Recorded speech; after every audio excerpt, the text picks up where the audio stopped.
Srila Prabhupada ki jai. Srila Prabhupada ki jai. Give me 1 second and we will be set up.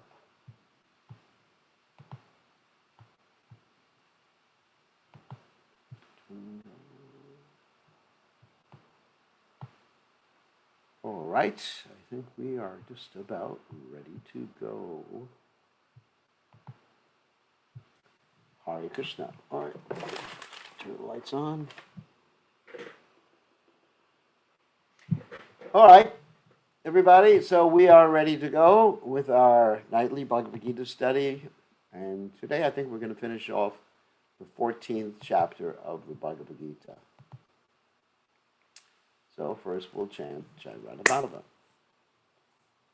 Jaya Radha Madhava Kunya Bihari Jaya Ran Madhava Kunya Bihari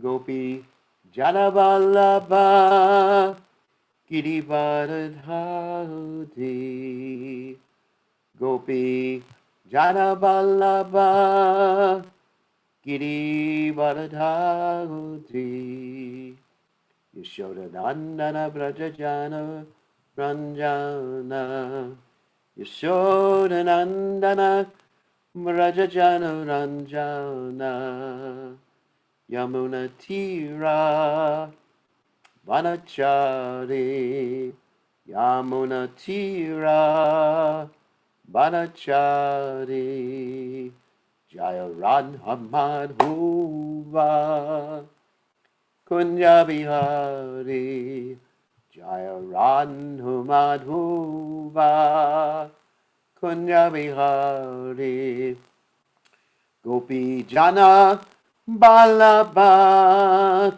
Girivardhari Gopi Jana Balabha Girivardhari Yashodanandana Brajajana Ranjana Yashodanandana Brajajana Ranjana Yamuna Tira Vanachari Yamuna Tira Vanachari Jaya Radha Madhuva Kunya Bihari Jaya Radha Madhava Kunya Bihari Jayam Vishnupad Paramahansa Paravatikacharya Ostotela Satashi Shimad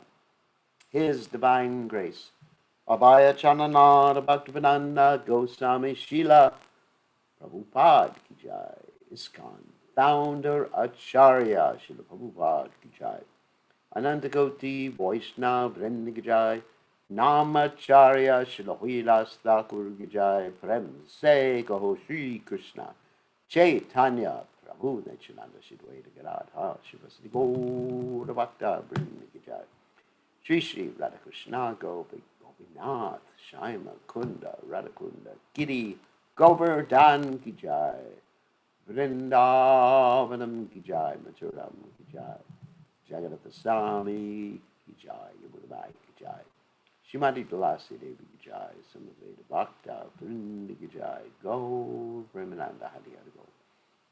All glory is the assembled devotees. All glory is the assembled devotees. All glory is the assembled devotees. All glories to Shri Guru Gauranga. Srila Prabhupada Ki Jai. Nama Om Vishnupadaya. Krishna Prestaya Bhutale. Shrimati Bhaktivedanta Swami Namani. Namaste Saraswati Devi. Gauranga Pachari Nivishesha Shunyavadi. Pasjacha Dejatarni. Okay. So Magana Timiranda Shagananjana Shalakya Chakshunan Meditam. Yena Tasmai Shigame Namaha. So I offer my respectful obeisances unto the lotus feet of my spiritual master, His Divine Grace, A.C. Bhaktivedanta Swami Srila Prabhupada, who has so kindly opened my eyes with the torchlight of knowledge while I was blinded in the darkness of ignorance. Okay, so the Prabhupada Ki Jai. So let us go to the 14th chapter. Some distortion. Jagat says there is some distortion in the voice. Does anyone else hear distortion? All right. How about now? Distortion is gone now? No. How about now? Distortion is there. All right, give me.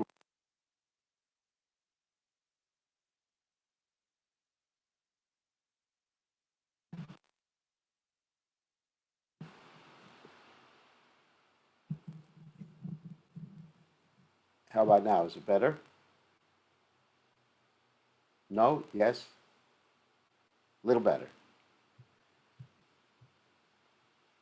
All right, one thing. How about now? Any better? No. Guess you just have to live with me. That may be due to internet or something. It's not the AC. The AC is not on now. He said, Gopal said, it's clear as a bell. And when Vijay Radhika says, I cannot hear anything.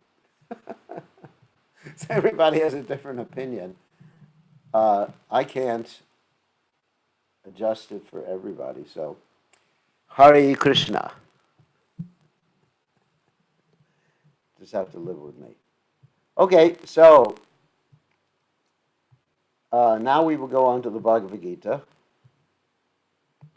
We're on the 14th chapter of the Bhagavad Gita, and in the middle of the purport. That's interesting. So we're talking about the symptoms of someone who is transcendentally situated. Hold on a second.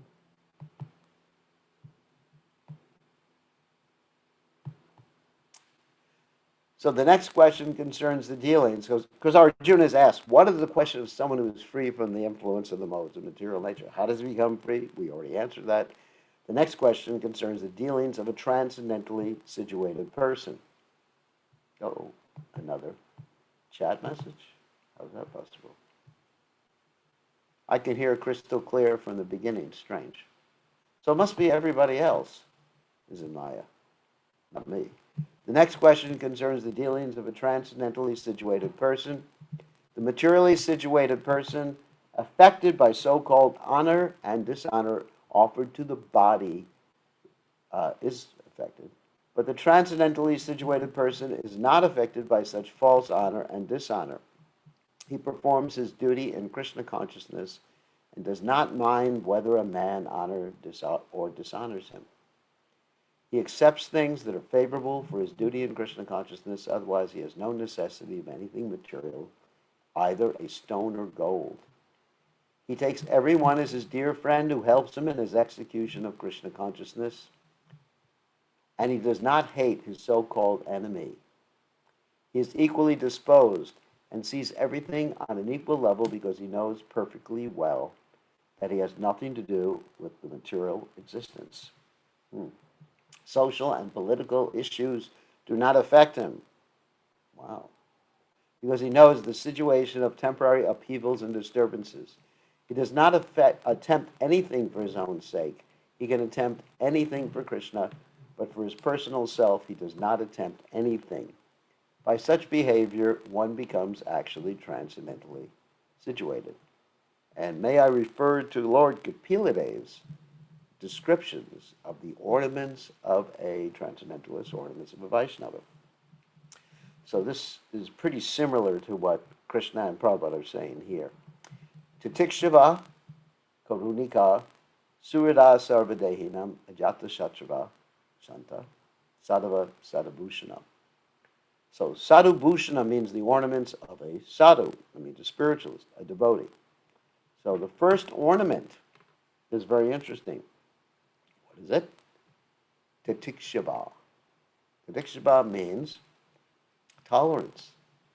And of course, this is the first lesson mentioned in the Gita. What is that? matra, sparshas, dukontia, sitoshna sukadu gata, agama, paino, nichash, tonus, tatiksha, shabarata. One must learn to tolerate what? Heat and cold, pleasure and pain, summer and winter seasons. So, how does one learn to tolerate these things? Well, one learns to tolerate these things by thinking of Krishna's pleasure. I'll give you an example, just a mundane example that will illustrate the point. A man or a woman, they work very hard in a job that they hate, or in a job that entails a lot of austerities for the pleasure of their families. And I often give the example of a lady who works in a bank. She works in a little tiny booth that's basically not even 3 feet wide, or maybe it's 3 feet wide. I don't know how wide it is. All day long counting other people's money. Just sitting down, counting other people's money and giving other people their money or taking money from other people. I mean, it's quite a boring job, I would say. And how does she get her happiness? She looks at the picture of her little children and her big husband. And she says, oh, I'm doing this because I love them. So she's able to tolerate so many things because she loves them. Similarly, when someone who is really patriotic serves the government in a military capacity, he or she has to do so many austerities for the love of the country, right? For the love of the country. So people are willing to undertake austerities for love of something mundane, or even love of money, or love of sense gratification, or something like that. They're willing to undergo those austerities. It's amazing. So and tolerate. Okay, austerities means tolerate. So out of love for Krishna, like look at Prabhupada, or take Prabhupada's example. Prabhupada endured so many austerities in coming to the West. Yet, he was equipoised in all those circumstances. We get to that point. So let's continue with Lord Kapila description of Vaishnava qualities. You mentioned Tadikshava. The second quality is Karunika. And this is what Prabhupada mentions here in this purport. If you see, page up a little bit. He does not hate his so-called enemy. He's equally disposed, etc. Karunika means he's very merciful. He's always thinking of ways to help people. So that's compassion. Even to help his enemy. Look at Lord Nityananda. He tolerated the hitting, the bleeding from his forehead that Madai had caused by hitting him with a pot. And then he prayed to Lord Chaitanya Mahaprabhu to forgive Madai. So that's Karunika. Or as we say about Vaishnavas in general, what is it? Banjakalpa Turubhyascha Kripa Sindhu. So Kripa also refers to mercy or compassion. Sindhu refers to an ocean. Actually, that's how we got the word Hindu from Sindhu. Anyway, that's another issue. Not we got. The Iranian people got the word Hindu from Sindhu. So anyway, so getting back to the point. So Kripa Sindhu means unlimited compassion. So Tatikshava Karunika Surida. Surit means like a friend, a well-wishing person. Sarva Dehi Nam. Sarva Dehi Nam means all living entities. And then also added to that is Yata Shatrava. What does the Jata Shatra means? It means one who has no enemies, or whose enemy is never born. And then Shanta is the last quality, which means he's peaceful. Peaceful means he's fixed on the goal of Krishna consciousness. And the last line is Sadhava Sadhabhushana. These are the ornaments of a sadhu, or a great devotee of the Lord. So these are ways that we can recognize someone who is a great devotee of the Lord.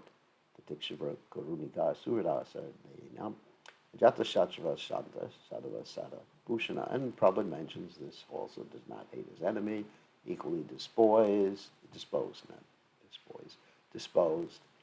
and Samadarshi, Vidya Vinaya Sambhane Brahmani Gavihastani, Shuni Chaiva Swapake Cha Pandita Samadarshana. He sees equally all living entities because he understands the same type of soul is in everybody's body, and the super soul is also there. And text 26 is a very special verse. Teaches us how to really overcome the modes of nature. Perhaps this is one of the most important verses in the Bhagavad Gita. Manchayo vyavicharena bhakti yogena sevate Sagvadan samati chaitan brahma bhuyaya kalpate.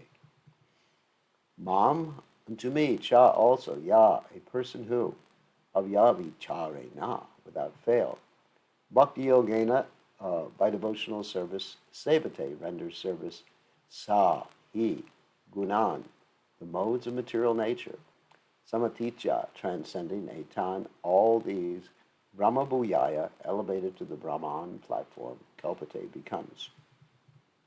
And the translation is, one who engages in full devotional service, I have to explain that in a second, unfailing in all circumstances, at once transcends the modes of material nature and thus comes to the level of Brahman. What does full devotional service mean? I would say the Rupa Goswami describes that in his Nectar of Devotion, the nutshell verse, the Nectar of Devotion. Yavilashita Shinyam Yanakarma Narvatam Anuku Yena Krishnanu Shilanam Bhakti. That it has no motivation from subtle or gross sense gratification or even the desire to become liberated or free from miseries. It's devoid of all those types of motivation. And on the other hand, on the positive side, Anukulyena Krishnadu Chilanam, one does what Krishna wants with a spirit of just giving pleasure to Krishna. And is very active and enthusiastic in that particular way. Now, another verse that's very similar. Savaipum Som Paro Dharma Yato Bhaktir at Hoxaje Haituki Pratita Yatma Supersedite. And that's from the Bhagavatam. That the topmost dharma, or topmost activity or position of the soul, Savaipum Sam Paro Dharma, is to render bhakti unto Krishna. So bhakti means more than just love. It means, as defined here, ahituki apratiyata, which is actually exactly what's mentioned here in this verse. Ahituki means without any material cause. Why are you serving Krishna? Well, because I get prasadam? No. Why are you serving Krishna? Because I love him. That's not a material cause. We do everything else because we have a material cause. Why do you go to work? To get money, to support my family. Why do you eat? Because I'm hungry. And because I enjoy eating. Why do you get married? Because I'm in love. Anyway, whatever. So it's kind of funny. Sorry about that, sannyas jokes. So, pure devotional service is devoid of any material cause. The only cause is you want Krishna's pleasure. That's ahaitukiya. Ahetu means cause. Hetu or ahaituki means without any cause. And then apratiyata refers to the same thing that this verse refers to in the second portion here, which I somehow or other lost. We'll bring it back. The second portion here, which is unfailing in all circumstances. Apratiyata it continues in all circumstances. Happiness, distress, pleasure, pain. So if one engages in this full devotional service and it doesn't stop due to any circumstances unfailing, same thing, then that's the way to transcend the modes of material nature. In other words, to be fully engaged in Krishna's service with a pure motivation. Wow. So you may say, how can we do that right now? Well, you can do that right now by serving Krishna's devotee. This verse is a reply to Arjuna's third question, what is the means of attaining the transcendental position? As explained before, the material world is acting under the spell. Remember I talked about this word spell? It's like some witch. And actually, Maya, or illusory energy, the personification of the illusory energy, is sometimes described as a witch. Pisachira vole, as Bhaktivinoda Thakur says in his famous prayer, a part of the Udila Kirtan, Udila Arna, and it's Jeev Jago prayer. Jeev Jago, Gora Chanda Bole. That means wake up, sleeping soul. Gora Chanda, that means Lord Chaitanya Mahaprabhu, Bole is calling, or speaking, or singing. Kota Nidra Yao Maya. How Pisachira Kole. How long have you been sleeping in the lap of this witch under the spell of Maya? Actually, we describe Maya as Durga. Durga is the superintendent of this prison house of the material world. So we're all under her spell. We've been hypnotized, put into the matrix. For those of you who don't know what that is, better you don't know what I'm talking about. So one should not be disturbed by the activities of the modes of nature. Instead of putting his consciousness into such activities, may transfer his consciousness to Krishna activities. In other words, the modes of nature, as we mentioned yesterday, may actually affect your consciousness, but you just don't pay attention to it. You may feel anger welling up. You may feel lust welling up. You may feel hunger, thirst welling up. Depression welling up. And you just go on. Completely equipoised in spite of all these things happening in your tiny little brain or mind. That's Krishna consciousness. It's called Buddhi Yoga. Buddhi Yoga means the yoga of intelligence. And as we mentioned the last few days, that means doing the right thing and thinking the right thing. You don't want to let your mind wander, because if you let your mind wander, as described by Krishna in the second chapter of the Gita, you'll start to contemplate things, and then your desires will get out of control. So Krishna activities are known as Bhakti Yoga, always acting for Krishna. This includes not only Krishna, but his different planetary expansions, such as Rama and Narayan. Planetary means they're on the same plane as Krishna. They are the same as Krishna. They are Krishna. Advaita Chuta Nadi Ananta Rupa. However, it's Krishna in a different mood, or different moods. He has innumerable expansions. One who is engaged in the service of any of the forms of Krishna or of his plenary expansions is considered to be transcendentally situated. One should also note that all the forms of Krishna are fully transcendental, blissful, full of knowledge, and eternal Satchidananda. Such personalities of Godhead are omnipotent. That means they have unlimited power. Omnipotent means all power, means, in not Krishna's case, it's unlimited. And omniscient. That means they see everything. Or Krishna sees, he sees everything. And they possess all transcendental qualities. So if one engages himself in the service of Krishna or his planetary expansions with unfailing determination, although these modes of material nature are very difficult to overcome, one can easily overcome them easily. One can overcome them easily. Add an extra easily there.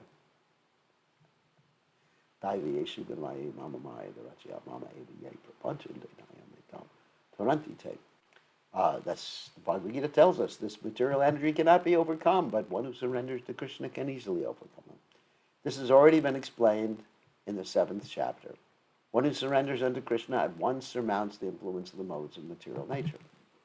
To be in Krishna consciousness or in devotional service means to acquire equality with Krishna. Now, that equality doesn't mean equality in all respects. It means equal qualities as Krishna, but not equal quantity of those qualities. The Lord says that his nature is eternal, blissful, and full of knowledge, and the living entities are part and parcel of the Supreme. His gold particles are part of the gold mine.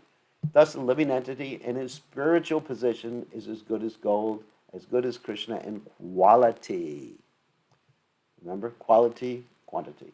The difference of individuality continues, otherwise there would be no question of bhakti yoga.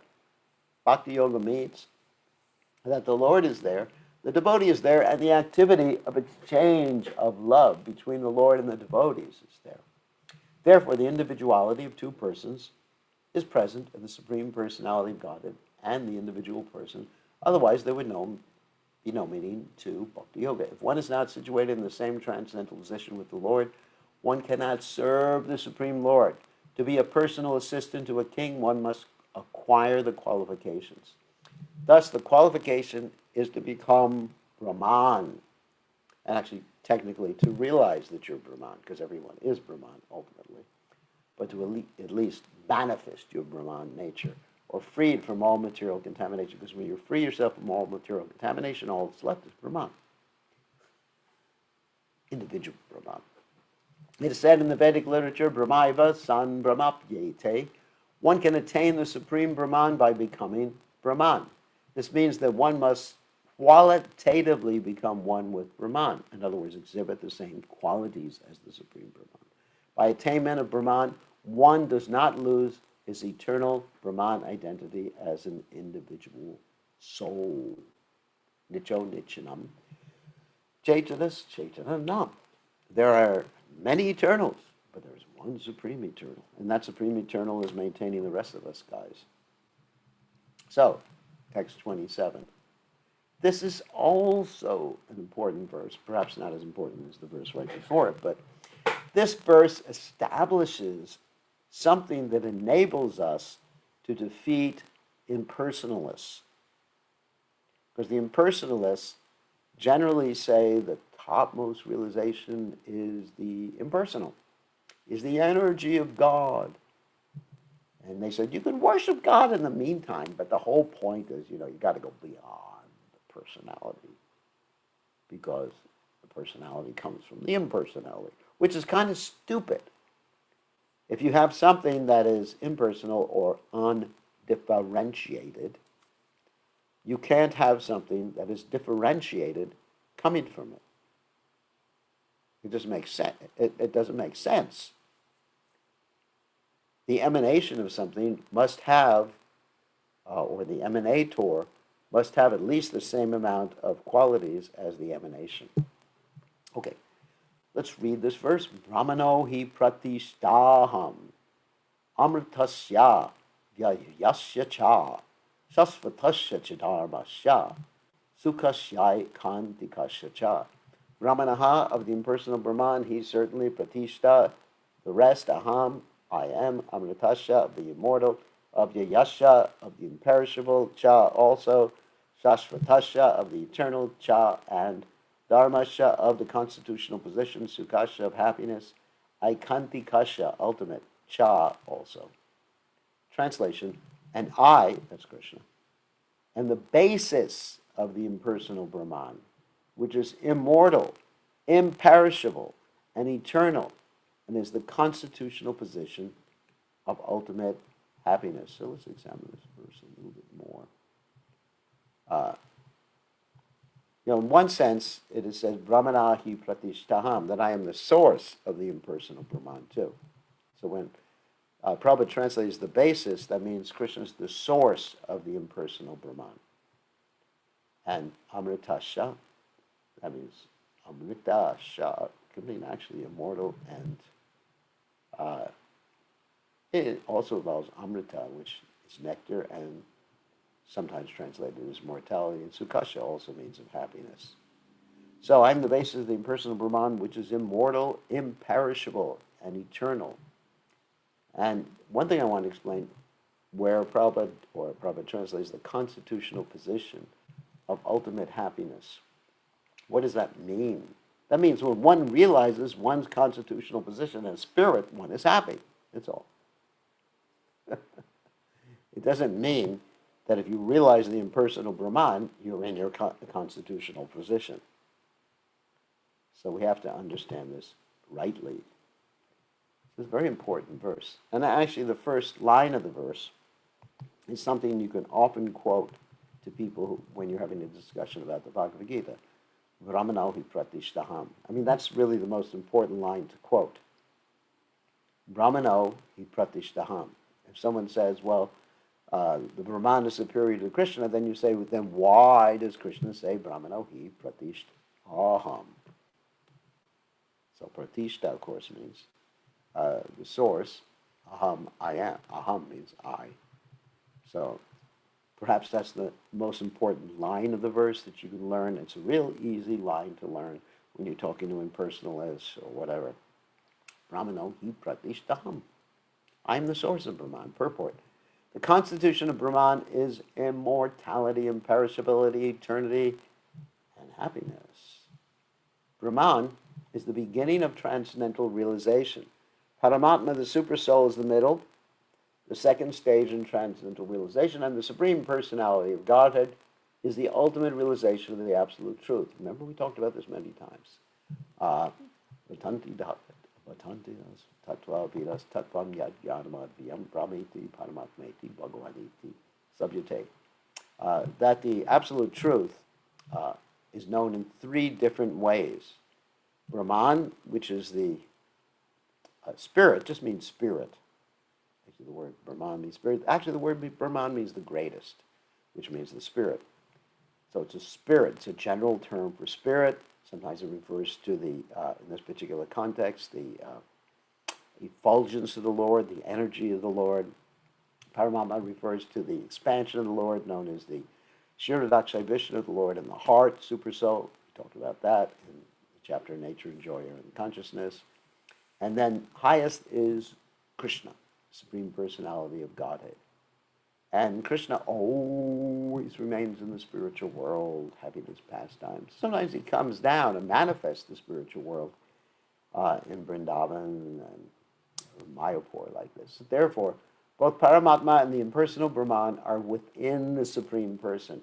It is explained in the 7th chapter that material nature is the manifestation of the inferior energy of the Lord.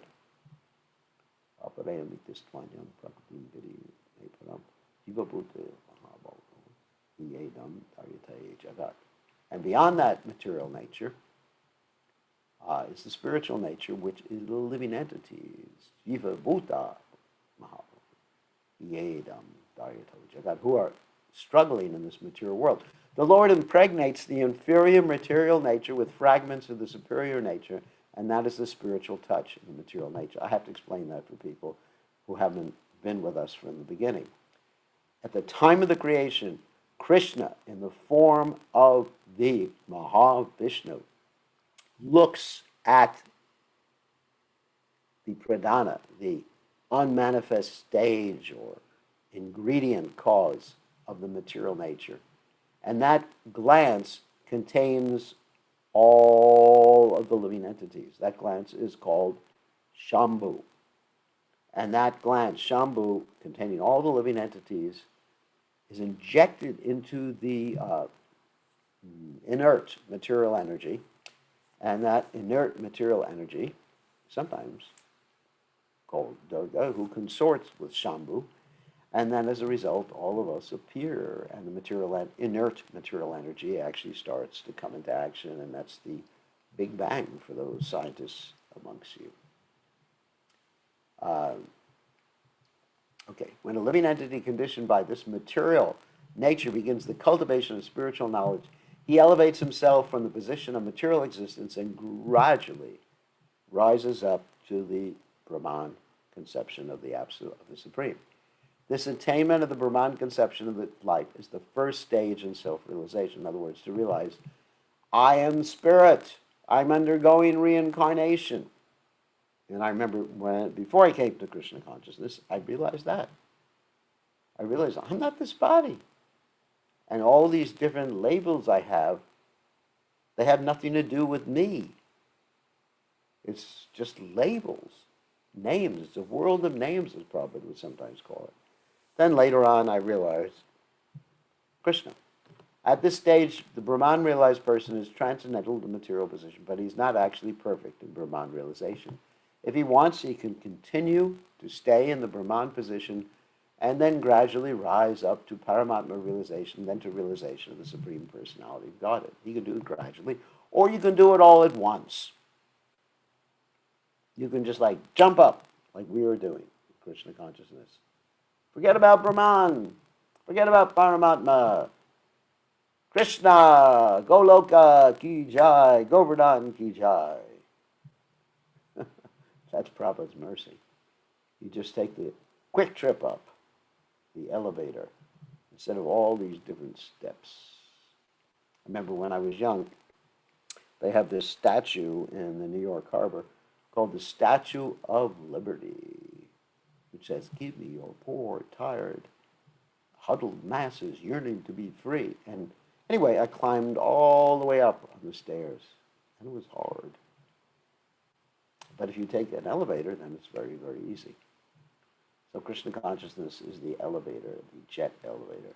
There are many examples of this in the Vedic literatures. The four Kumaras were situated first in the impersonal Brahman conception of the truth, but then they gradually rose to the platform of devotional service. Let me talk about that particular example. So these four Kumaras were just absorbed in Brahman, and they wanted really nothing to do with this material world because they're absorbed in knowledge of Brahman. And so even when their father, Lord Brahma, told them, let's say, to get married, they refused. They said, just, it's all Maya, so we want to be absorbed in Brahman. And so what happened is, one day, they happened to go to those pearly gates, the gates of Vaikuntha. They traveled to Vaikuntha, and of course they were impeded in trying to enter Vaikuntha by Jai and Vijay, two gatekeepers. And I guess in Christian conception, that would be St. Peter. St. Peter, who was guarding the gates. So anyway, so they were impeded. But then something happened. Lord Vishnu came out, and they were able to smell the flowers and tulsi leaves offered to the lotus feet of Lord Vishnu. And what happened when they were able to smell that? They said, wow, this is a lot better than Brahman. There's a hell of a lot better than Brahman. We want to be devotees. Haribol. And so they became devotees at that particular juncture. And of course, there's a famous verse in the Bhagavatam that talks about this, not specifically about them, but about this particular tendency of someone who's absorbed in Brahman to be attracted to Krishna consciousness, proving that Krishna consciousness is superior. It's called the famous Atmarama verse. Atmaramascha muniyo nigranta piyo rukrame kodanti ahaitaki bhakti hitambuta guna hari. It says that even those who are Atmaramas, that means who are, in this particular case, taking pleasure in the self rather than the material energy, they are attracted to Krishna's qualities. And that shows, that's proof that Krishna's qualities or Krishna's personality is superior to the Brahman conception. Because here you have people in the Brahman conception and they give it up to go to Krishna. Now, if Krishna was material, they wouldn't give it up because they've already surpassed the material. Got it? Similar story in Lord Chaitanya's pastimes. There was one impersonalist, Sarvabhauma Bhattacharya, and he had this elaborate discussion. He even tried to teach Lord Chaitanya for 7 days about Brahman using the Vedanta Sutra. And then finally Lord Chaitanya defeated him and he surrendered and he became a great devotee. There's many instances of this happening. And in Bhaktivinoda Thakur's Jaiva Dharma, there was one sannyasi who was absorbed in the Brahman conception. In fact, he was on the highest level of absorption in the Brahman conception. It's described that he was a Paramahansa Brahmani. or Brahman man. And so, but when a devotee walked by him with a Harinam party, Hari Krishna, Krishna Krishna, Hari Hari, Hari Ram, Ram Ram, Hari Hari. His mind just switched. To use an expression from the 1960s, his mind was blown. And then he immediately just grabbed his little danda and ran to Mayapur and took shelter of the devotees and became such a great Vaishnava. He got the name Vaishnava Das, and he began to preach to other people. So there's so many stories of people absorbed in Brahman. Now, that's interesting. Let's make a distinction between Mayavadis and Brahmavadis. Both the Mayavadis and the Brahmavadis may be absorbed in Brahman, but there's a difference in their attitude. Let's explain. The Mayavadis decry the personal existence of God. In other words, not only are they absorbed or trying to be absorbed in God, in Brahman, but they say that God is just an illusion. God's body is illusory. His pastimes are illusory. That's Mayavadi. It's all Maya. It's all illusion. Temporary, like everything else in this world. That's Mayavadi. And he tries to be absorbed in Brahman. Whereas a Brahmavadi is more innocent. He's like an agnostic rather than an atheist.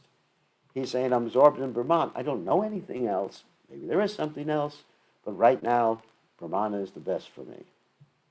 And then he has a chance. But the Mayavadi, he's an offender to the lotus feet of the Supreme Personality of Godhead. He criticizes and offends God, and sometimes offends God's devotees. And so, basically, you're not going to make it, at least in this lifetime. By the mercy of Krishna's devotees, he may make it. Just like Prakashananda Saraswati and Chaitanya Mahaprabhu's pastimes actually did become a devotee by the mercy of Lord Chaitanya. But it's very hard. Madhyamadikari, that means the second-class devotee, we're supposed to be like who avoids those who are envious. Is not supposed to waste time with people like that. People think, I'm God, you're God, or Brahman is this topmost realization. Just don't waste time. Don't waste time. I mean, it was interesting, as I hearing a discussion, a devotee was saying that they go to see, some people in the 1960s go to see this bogus guru, and they're shown the light. And, of course, this bogus guru had the knowledge of what nerve to touch, I guess, close to the eye or something like that would cause a flash of light and unconsciousness to occur in someone. I guess I have to be careful. I'm not going to touch it right now. And so everyone was thinking they become self-realized because they're seeing Brahman. Actually, if you go to a boxing match, the person who loses gets to see Brahman too. Gets these stars, as they say. So, Prabhupada was highly critical of that. And it was actually really interesting. Prabhupada said, there are so many lights. He said, I can show you electric lights, I can show you the sun. So we are not interested in these people. But people may be innocent. Some people are innocent. They just don't know any better. And they will take up Krishna consciousness. Krishna consciousness is for the innocent people, not for those who are just like dedicated to denigrating God and the personality of God. One who cannot elevate himself beyond the impersonal conception of Brahman runs the risk of falling down. Now, let me explain that too. There's a verse in the Bhagavad that really explains that.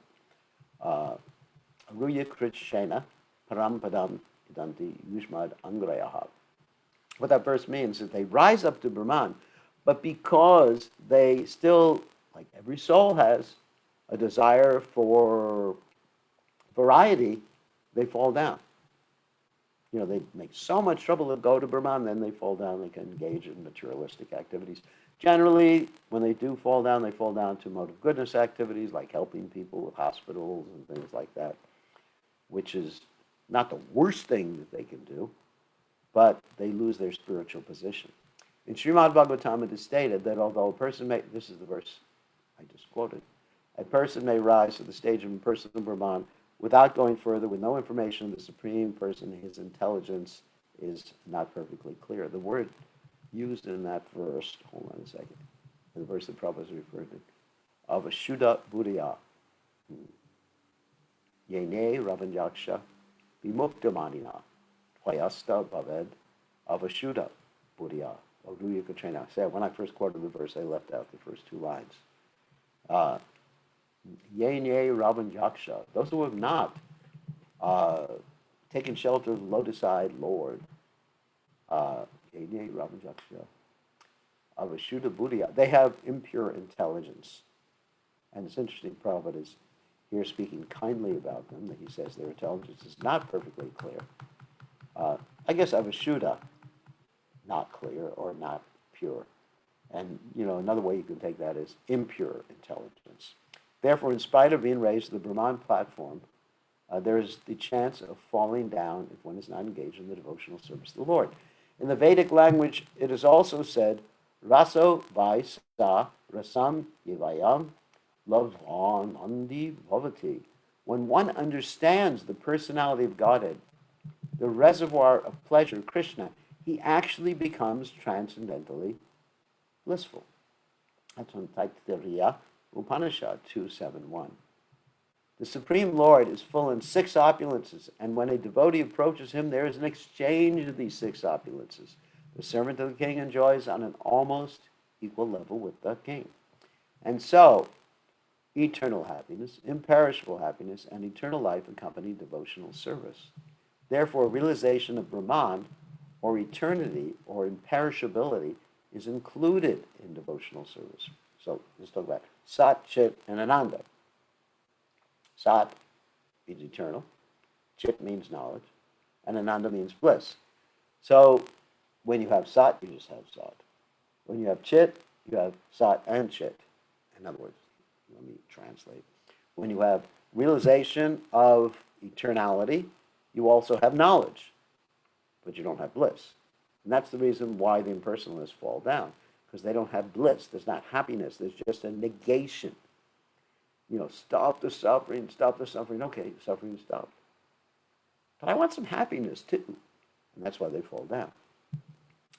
This is already possessed by a person engaged in devotional service. So one on the Bhagavad platform, he has all 3 of these aspects. He realizes his eternality, or Brahman. He realizes knowledge. He has full knowledge. And also, he's in complete Ananda. Interesting. Ananda. Just like we have the word Krishna. The word Krishna is composed of 2 syllables, Krishna. Krishna means attract. And na means Ananda. 2 things, according to the Acharyas. And actually more. Na means Ananda. And it also means negation of material suffering. So that's what you get. When you chant Krishna's name, you get Sachin Ananda rolled into one, and a higher taste also from the transcendental name of the Lord. The living entity, although Brahman by nature, has the desire to lord it over the material world, and due to this, he falls down. In other words, you want to be an independent controller. You're envious of Krishna. You say, why does Krishna have to do everything? Why does Krishna get all the attention? Why does Krishna control everything? Hey, what about me, buddy? Okay, that's why you're here. In this constitutional position, and I want to steal from Krishna his position. So you steal, go to prison. In his constitutional position, a living entity is above the 3 modes of material nature, but in association with material nature, entangles him in the different modes of material nature, goodness, passion, and ignorance. Due to the association of these 3 modes, his desire to dominate the material world is there. By engagement in devotional service in full Krishna consciousness, he is immediately situated in the transcendental position, and his unlawful desire to control material nature is removed. Therefore, the process of devotional service, beginning with hearing, chanting, remembering, etc., prescribed 9 methods for realizing devotional service, should be practiced in the association of devotees. Gradually, by such association, by the influence of the spiritual master, one's material desire to dominate is removed, and one becomes firmly situated in the Lord's transcendental loving service. This method is prescribed from the 22nd to the last verse of this chapter. Devotional service of the Lord is very simple. One should always engage in the service of the Lord. One should eat the remnants of foodstuffs offered to the deity, prasad. Smell the flowers offered to the lotus feet of the Lord. See the places where the Lord had his transcendental pastimes. Read of the different activities of the Lord, his reciprocation of love with his devotees. Chant always the transcendental vibration. Hare Krishna, Krishna Krishna, Hare Hare. Hare Ram, Ram Ram, Hare Hare. And observe the fasting days commemorating the appearances and disappearance of the Lord and his devotees. Observing the fasting days doesn't mean just fasting. It means hearing and chanting about the Lord, his devotees, and the Lord's pastimes, and the Lord's philosophy. By following such a process, one becomes completely detached from all material activities. Joy. It's like a snake giving up his skin as he gets bigger and bigger. Natural. Don't try to do it artificially. One who can thus situate himself in the Brahmajyoti or the different varieties of Brahman conception is equal to the Supreme Personality of Godhead in quality. Thus end the Bhaktivedanta purports of the 14th chapter of the Srimad Bhagavad Gita in the matter of the three modes of material nature. So we will take some questions here, and tomorrow we'll continue with chapter 15. It's very interesting. I love chapter 14. I mean, such a wonderful chapter. Hold on. We will unmute you. Allow the participants to unmute themselves. Okay, participants. You can unmute yourselves. Who has a question? Me, Gurudev. Oh, Sumukh, yeah.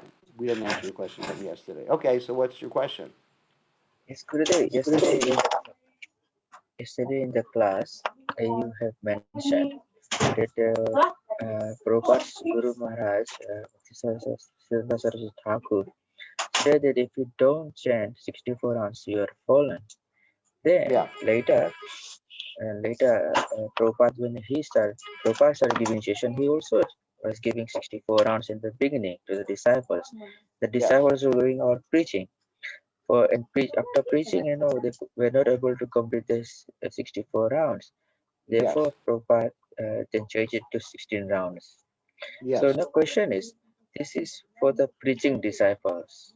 He said to chant 16 rounds because they go out preaching, they're busy preparing for the class and taking distribution, all those things. And what about us? We are not preachers. So what should we do?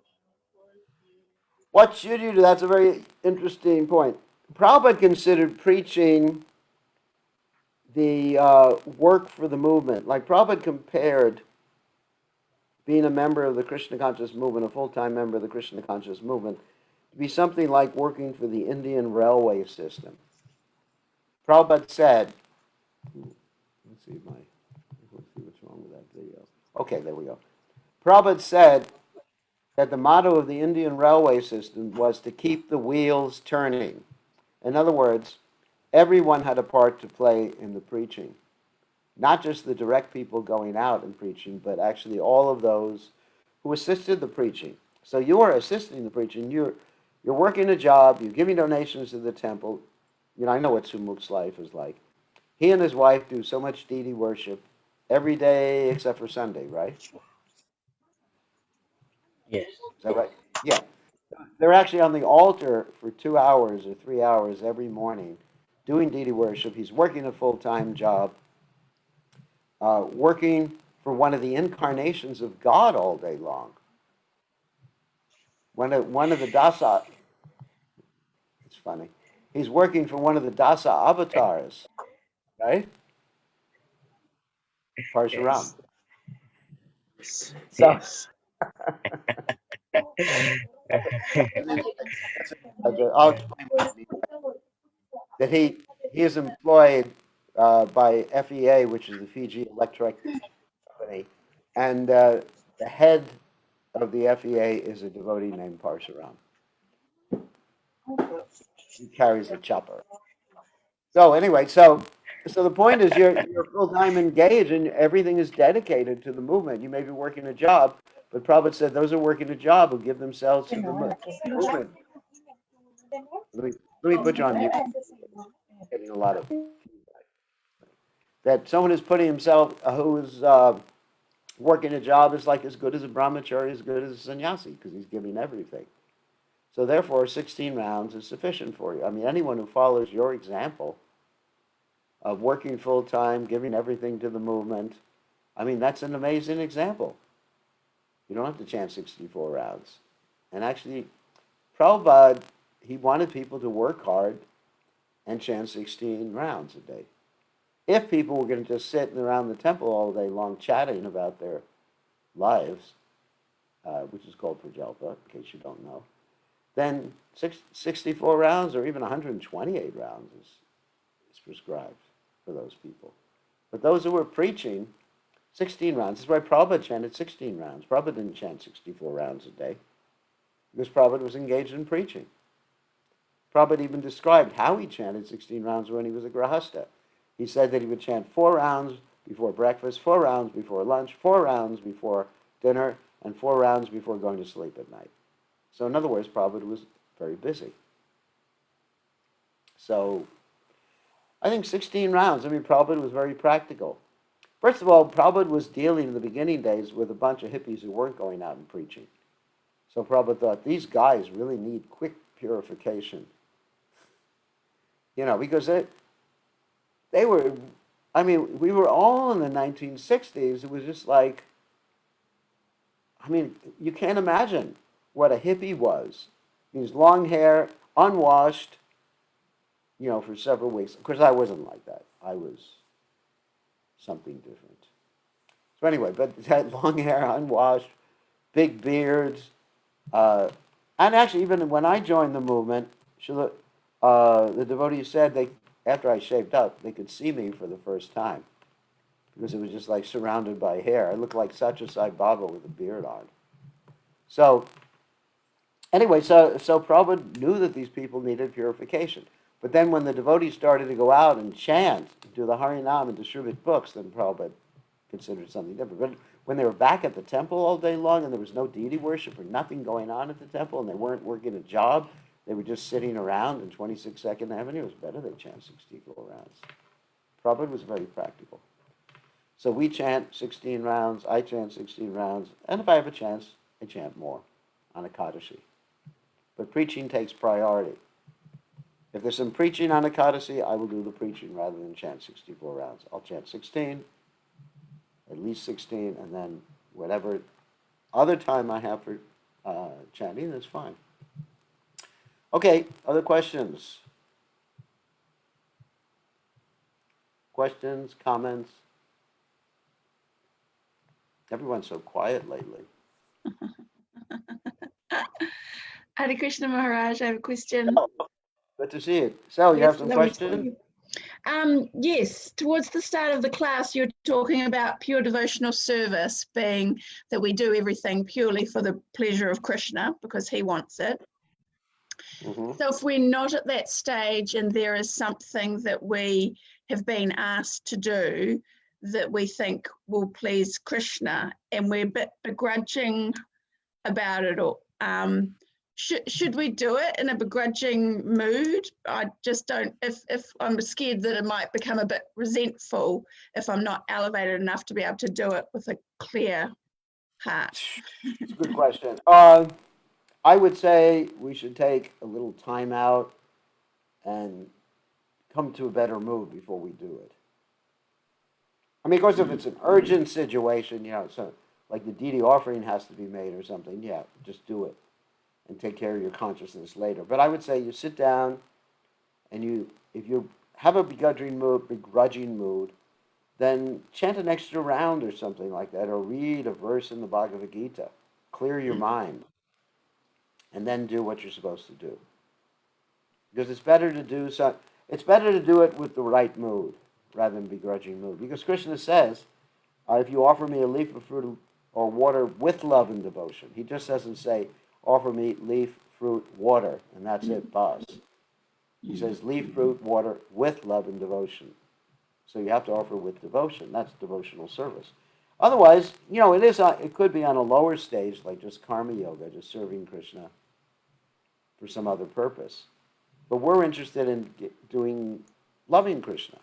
Mm. So it may take a few minutes or whatever to settle your mind down and have the right attitude. Yeah, but the attitude's very important. The attitude is extremely important. It's bhakti yoga. It's very important to have the right attitude. Without the right attitude, it's all right. Better you serve than don't serve, but the attitude is of extreme importance. Okay, thank you. So take a few minutes. Just take a few minutes and think, why am I doing this? Who is Krishna? What about my spiritual master? What about Radharani? What is my goal in life, etc. And then you'll come to the right consciousness. Yeah, lovely. Okay. Thank you, Joe.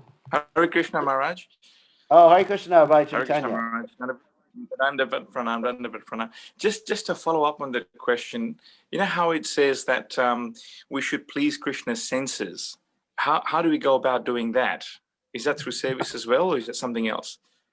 We please Krishna's senses, Rishikena, Rishikesha, Sevanam, Bhotu, Uchute, by doing something with devotion. Because if you simply do something, that doesn't please Krishna's senses. But Krishna's senses, what is Krishna hankering for? What does Krishna lack? He doesn't lack anything that I can externally offer to him. What Krishna lacks, let me just see it. Oh, I just want to put your spotlight on so everybody can see you. What Krishna actually lacks is your love and devotion. You understand? That's what Krishna lacks. And so that's what Krishna's hankering for. So to please his senses, I mean, it's like that story, excuse me, like that story of the devotee who was so much in love with Krishna that he was forgetting that he was offering banana peels instead of bananas to Krishna. And Krishna enjoyed it. Yep. So that pleased Krishna's senses. So the whole point is whatever you do, of course, we should do something Krishna wants. It's not that we just get away with offering banana peels. So that's not a good idea. But whatever we do, we should do with love. Okay. I mean, otherwise, it can't please Krishna's senses.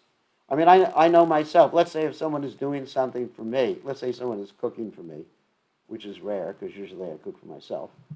So let's say that someone's cooking, but they have a bad attitude. I will most likely refuse to eat what they're cooking, even if they cook perfectly. But if they have a good attitude, if they make some mistake or put some salt in the sweet rice, no, not that bad. But if they make some if they make some mistake and something, I'll appreciate the devotion. Actually, usually, if someone cooks something for me with devotion and it's not done right, I'll say, that preparation was very interesting. So those of you who cook for me understand when I say, oh, that was an interesting preparation, means it was terrible, but you made it with devotion at least. So that's my euphemism for bad taste. Anyway, so the main thing to please Krishna's sense is do something with devotion. Thank you. Actually, even the example is given. I forget where this example comes from, but I think it's Rupa Goswami. He says there was a man who made a garland for his wife, and he was so much in love with his wife that he forgot that there was mud on the garland. But still she liked the garland because it was done with devotion. So that's the point. Right. All right? Thank you, Maharaj. Thanks very much. Thank you. So who else has a question? Hare Acharna, Krishna. Hare Krishna. Hare Krishna. Respect to all. I'm a little bit confused, like always I am. Maybe I'm so stupid, I don't know. But how can I understand this? In the text, the beginning is the Brahman, but I see that I'm going with this understanding that we are learning about Krishna, and then, okay, there is Paramatma in everywhere, but I never understood Brahman. I never understood this kind of, how can I understand that? Not that it's impersonal, but it's effulgence and this. I cannot understand that. What is my problem? Well, sometimes you see a picture of Krishna with a big halo around him and effulgence around Krishna. That's Brahman, and that Brahman is composed of jiva souls who basically want to lose their identity. And that's the Brahman that's referred to here. And so that's really what Brahman is. It's just a bunch of like little fish swimming around in a fishbowl. Anyway, it's a bunch of jiva souls that's swimming around Krishna, and they're very light, and they create the light. And many people talk about realizing the light. I'm sure you've heard about that before, that yogis talk about entering into the light, realizing the light, becoming one with the light, and that's the Brahman they're talking about right there. That is the effulgence or the energy of Krishna. Here is, they said in this verse that we heard now, that that is the beginning of... That's the beginning. Well, in that particular case, that means to realize that you are of the same quality as spirit. Same quality. You're the spiritual quality. You are that is your nature, or the beginning understanding of your nature. And actually, someone asked a question here in my text. It says, people who are Brahman realized, yes, have a tendency to fall down. Well, people who are Brahman realized fall up when they hear about Krishna. They don't fall down. They fall up when they hear about Krishna. Krishna is superior because they just give up Brahman. They give up Brahman, but they actually don't give up Brahman. They actually keep their Brahman realization, the realization of their spirit. Krishna doesn't make people fall down. He makes people fall up.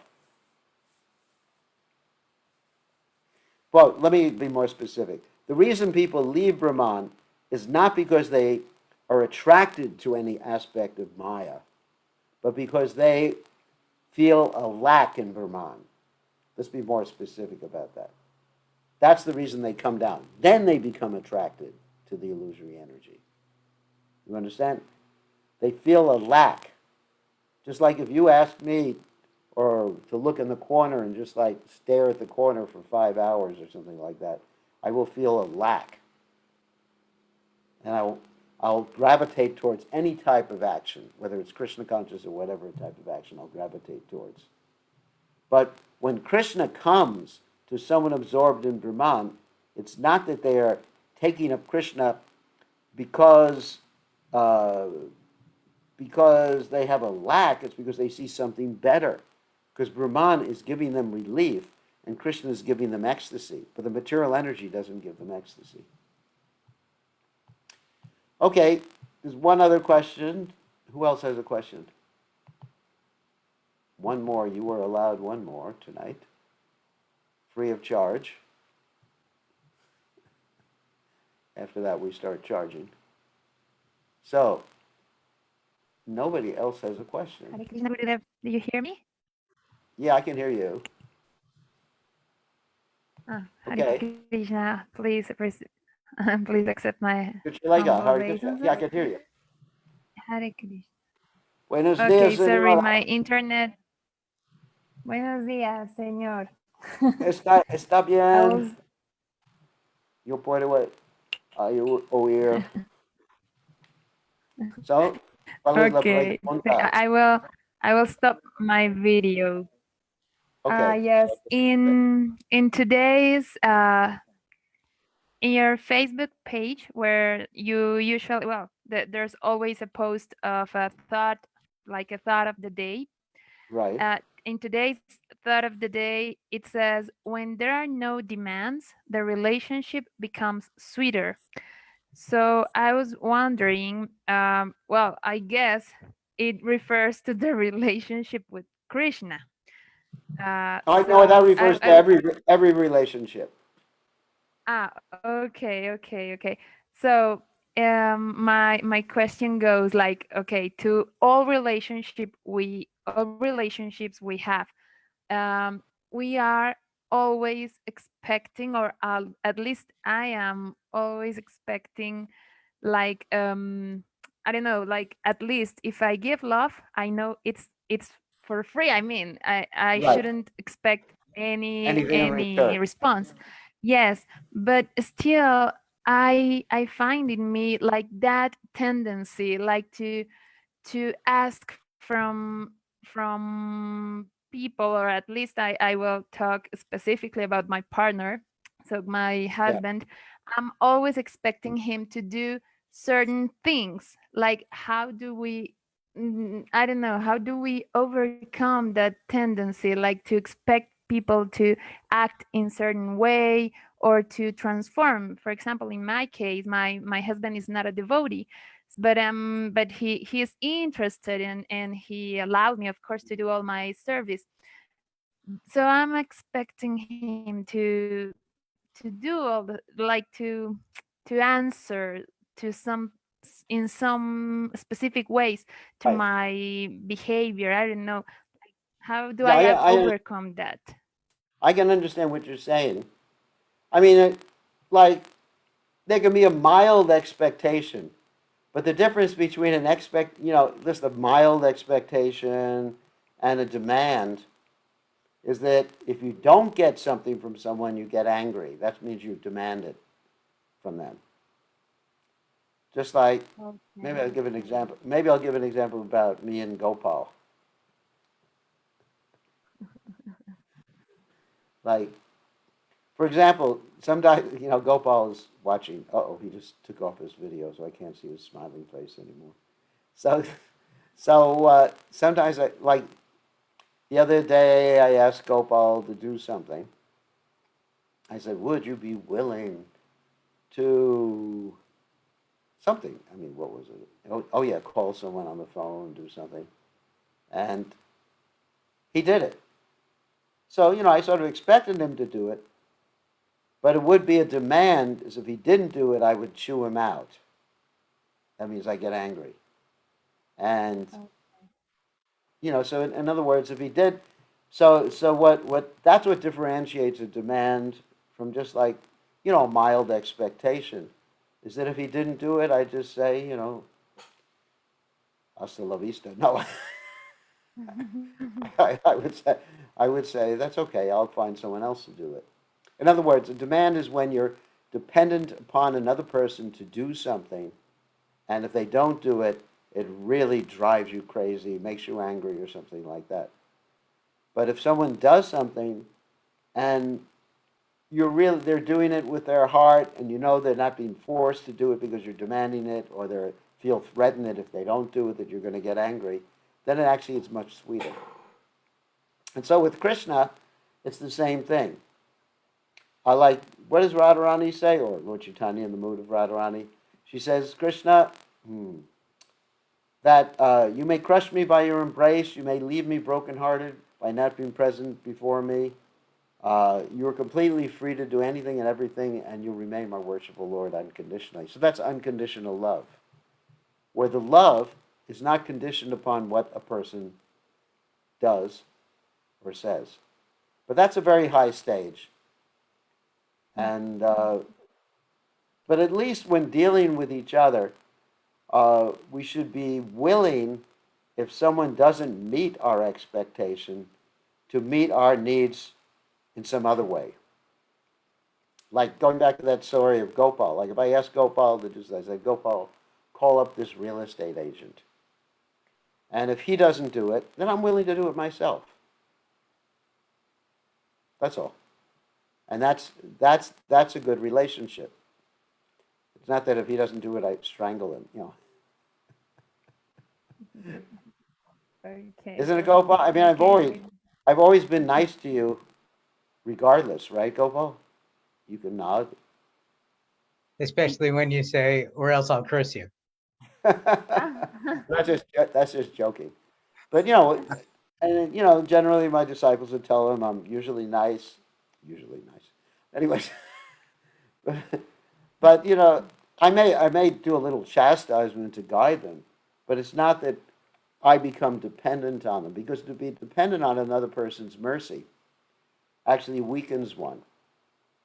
Ultimately, yes, we can take another person's help, and that's very good. We're part of a society. But if we think that we cannot live without their help, and they think that you cannot live without, then you have a codependent relationship there, which is actually not a pleasant relationship. I mean, I understand. You know, I'm very thankful for all the help the devotees give me. I'm extremely thankful. But if someone refuses to help me, my life will go on. I can take care of myself to a certain extent. I mean, you have Krishna. Krishna's taking care of me. I understand Krishna's taking care of me. So that's really the point, that we have to be willing. We have to be willing to live our life if someone doesn't do something that we expect from them. And that makes a nice relationship. Then we can really love people, because if the love is dependent upon our demands to someone, it's not very deep. That holds even in the material relationship, what to speak of a spiritual relationship. Good question. Yeah. And now I will make a Gracias, demand. gracias, Gurudev. Thank you for the question. Now I'll make a demand that we have to end, because it's time. We'll see everybody tomorrow night, same time, same station, or tomorrow morning, if you happen to be in Australia, New Zealand, and Fiji. It's nice to see devotees in Fiji. I wish more Fiji devotees would join us. I mean, they have internet everywhere in Fiji. I just don't know why they can't figure out. I mean, people can say, well, I don't know how to use Zoom. It's just a question of clicking on a link. I mean, they click on links for so many things, you know, to order food from the nearby restaurant or something like that. But, you know, why can't they? I mean, all these devotees in Fiji, and it's a good time, isn't it? Sumuk for people in Fiji to listen to class. And everybody in the whole country has high-speed internet now. They watch the Facebook. Oh, they watch the Facebook. That's okay. I excuse them. I won't get angry with them. Okay. All glories to Srila Prabhupada, Srila Prabhupada, ki jai. Haribol.